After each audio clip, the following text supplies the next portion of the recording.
ஒன்னு சேர பொறுப்பெடுத்து உருகும் இந்த மாது தெற்கு திச தென்றலிடும் தினமும் விடும் தூது அம்மன் கோயில் சில எழுது அசஞ்சி வரும்போது உள் மனசு தத்தடிக்கும்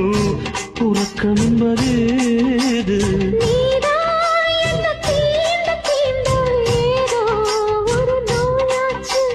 நான் தான்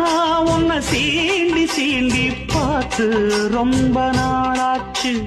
கொஞ்சம் இடம் கொடுத்த பச்சை கொடி பிடிச்சா எத்தனையோ வித்தைகளை இப்பவே நீ காட்டிடுவே